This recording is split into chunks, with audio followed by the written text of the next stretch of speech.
Suffering is not random, but what if it's also not what you think it is? Have you ever prayed, believed, trusted God, and still felt pain that made no sense? Have you ever wondered why a loving God would allow seasons that break you instead of bless you? And deep down, have you felt guilty just for asking these questions? You're not alone, and more importantly, you're not without answers. The book of Daniel doesn't just reveal the future, it reveals the hidden purpose behind suffering itself. In this video, you'll discover how your pain may be connected to something far greater than you imagined, and why understanding this could change the way you see your life, your struggles, and even God.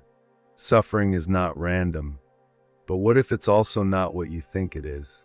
Have you ever remained faithful, kept praying, trusted God with sincerity, and still found yourself facing a kind of pain that feels impossible to explain? A silence that feels heavier than words? A season where nothing seems to align with what you believed God would do. And in those moments, questions begin to rise. Quietly at first, almost unnoticeable.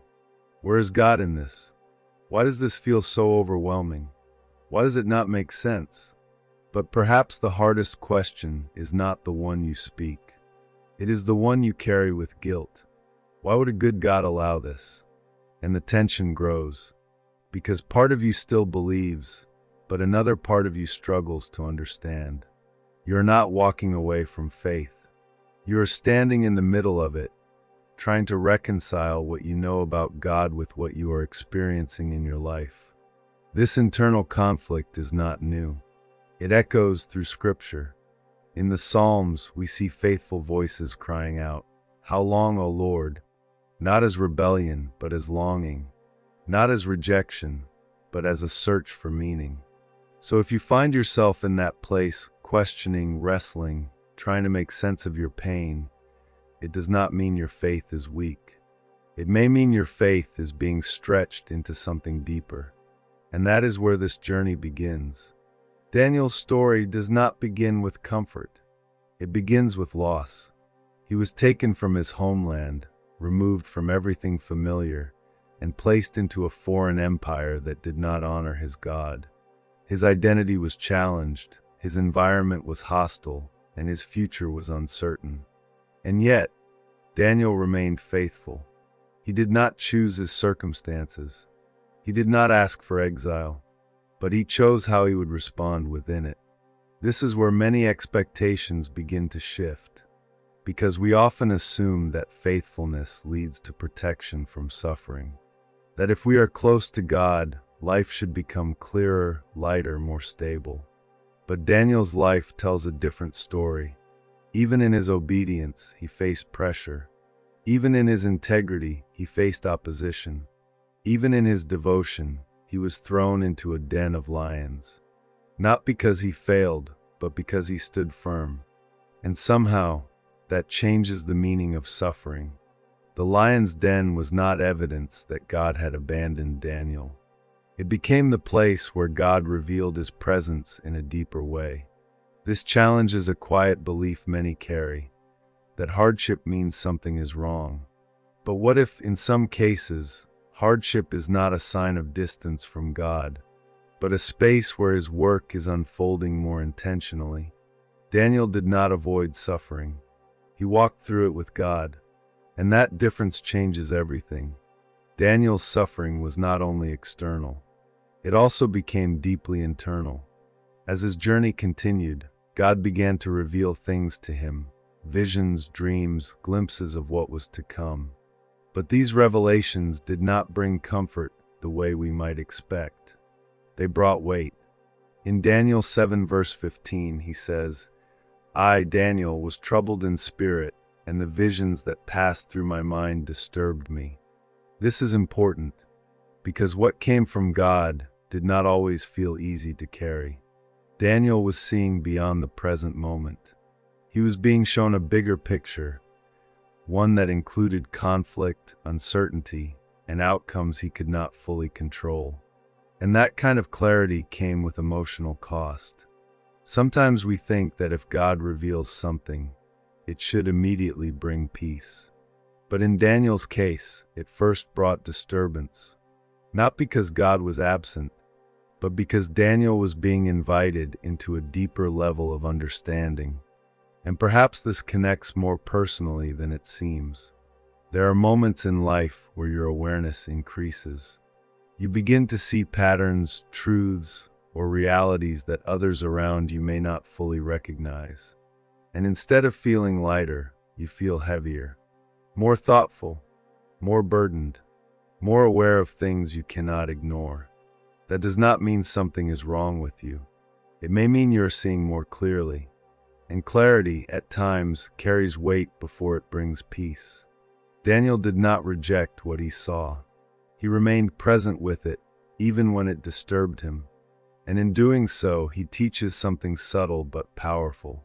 Not all spiritual growth feels comforting in the beginning.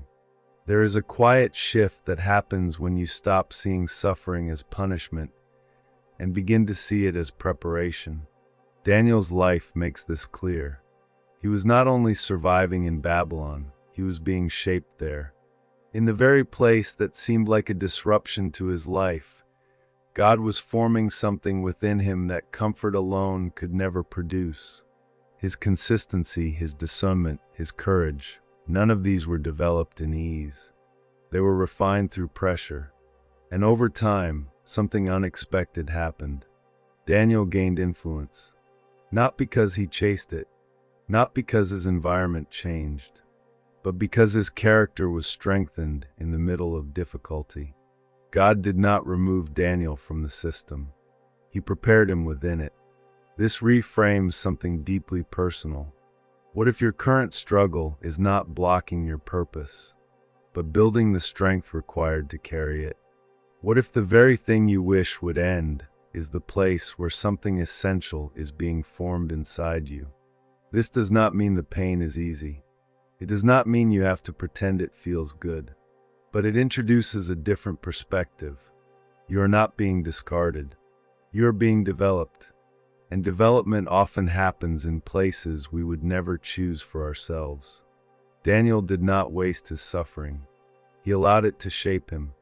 And perhaps the same invitation is being extended to you, even now. One of the hardest parts of suffering is not just the pain itself. It is the waiting, the silence, the feeling that you have prayed, believed, asked sincerely, and nothing seems to move. Daniel experienced this too. In Daniel 10, he enters a period of deep prayer and fasting. Days pass. No answer. No visible change. Just silence. From a human perspective, it would be easy to assume that nothing was happening, that the prayer was unheard, that God was distant. But later, something is revealed that changes everything. The answer had already been sent. From the very first day Daniel prayed, God responded. But there was a delay, something happening beyond what Daniel could see, a spiritual resistance that slowed what was already in motion. This reveals a truth that challenges our expectations. God's timing is not always immediate, but it is never absent. What feels like silence is not always inactivity. What feels like delay is not always denial. There may be movement taking place that you cannot perceive. And this is where faith becomes something deeper than emotion.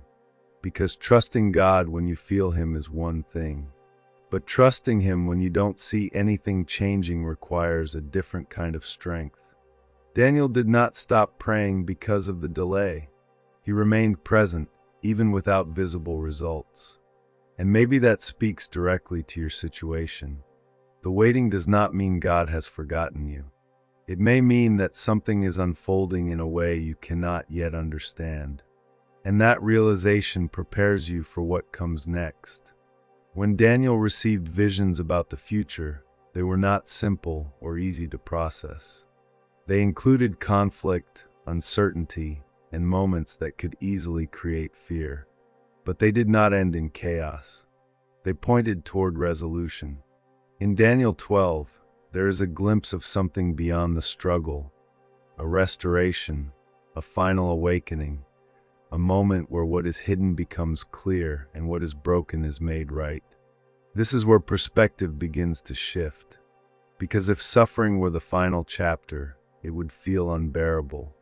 But Scripture reveals that it is not the conclusion. It is part of a larger story that is still moving forward. God does not operate within isolated moments. He works through a complete narrative. And within that narrative, pain has a place, but it does not have the final word. Daniel did not fully understand everything he saw. In fact, he was told that some things would remain sealed beyond his lifetime. Yet even without full clarity, he was given something deeper than explanation. He was given assurance. Assurance that history is not random, that God is not distant, that what feels unresolved now is not permanently broken. And this matters more than it may seem. Because when you begin to see your life not as a series of disconnected struggles, but as part of a greater unfolding, something changes internally. You may still feel the weight of your situation, but you are no longer without direction. Your pain is no longer meaningless. It becomes part of something that is still being written, and that truth quietly prepares the heart to understand what suffering ultimately points to. Everything Daniel saw was pointing forward, towards something greater than he could fully grasp at the time. It was pointing to Jesus. Because if Daniel reveals that suffering exists within God's plan, Jesus reveals what that plan ultimately looks like. He did not avoid suffering. He entered it willingly. Isaiah 53 describes him as a man of sorrows, acquainted with grief. This was not accidental. It was intentional. Jesus stepped into the full weight of human pain, rejection, betrayal, injustice, physical suffering, and carried it without turning away. And yet, his suffering was not meaningless. The cross, which looked like defeat, became the place of redemption. What appeared to be the end became the beginning of restoration. This changes how suffering is understood. Because if God used the greatest suffering in history to bring salvation to the world, then suffering, in his hands, is never wasted. It does not mean every detail is immediately clear. It does not mean every moment feels purposeful. But it means there is a depth to your pain that goes beyond what you can currently see. Jesus does not stand distant from your struggle. He understands it from within. And through him, suffering is no longer just something to endure. It becomes something that can be transformed, not by your strength, but through his presence.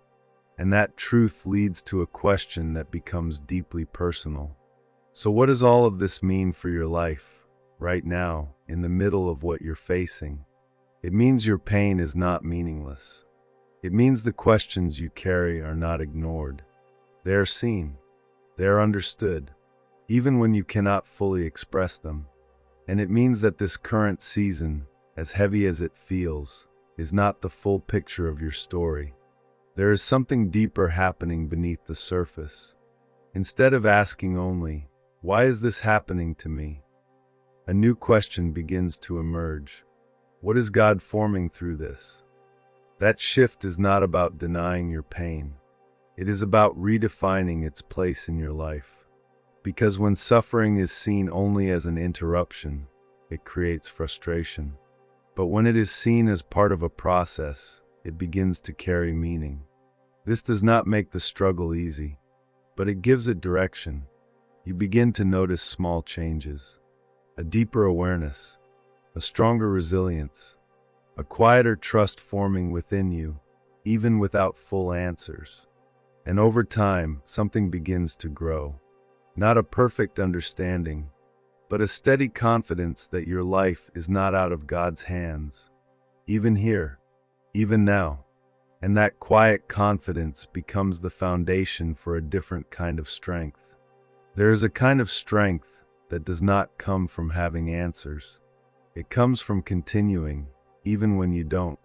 Daniel did not understand everything he saw. There were visions that remained unclear, moments that were left unresolved. And yet, he did not withdraw. He did not abandon his faith because clarity was incomplete. He remained steady.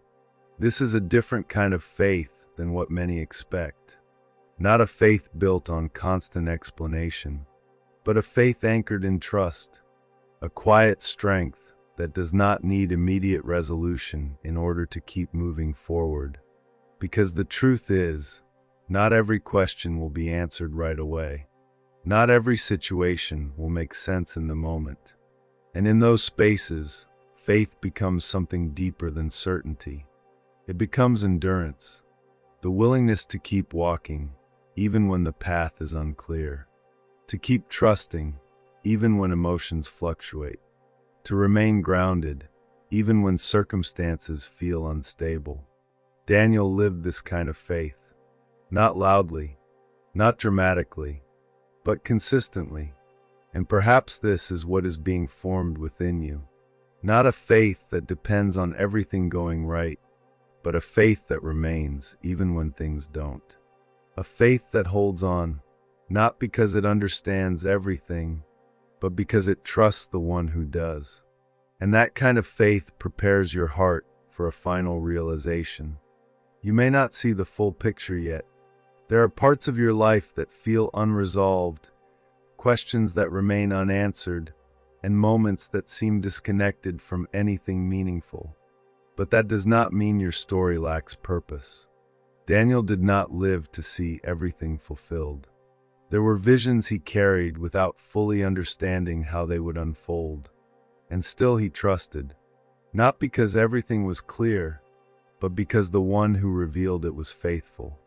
That same invitation stands before you now. To trust even when clarity is incomplete. To continue even when the path feels uncertain. Because your pain is not outside of God's plan. It is not forgotten. It is not wasted. It has a place in your growth, a place in your transformation, a place in a story that is still being written. God is not only present in the moments that make sense. He is present in the ones that don't. And even here, especially here, He is working in ways you cannot yet see. One day, what feels heavy now will be understood differently. Not because the pain was easy, but because its purpose will become clear. Until then, you are not walking alone. Your story is still unfolding.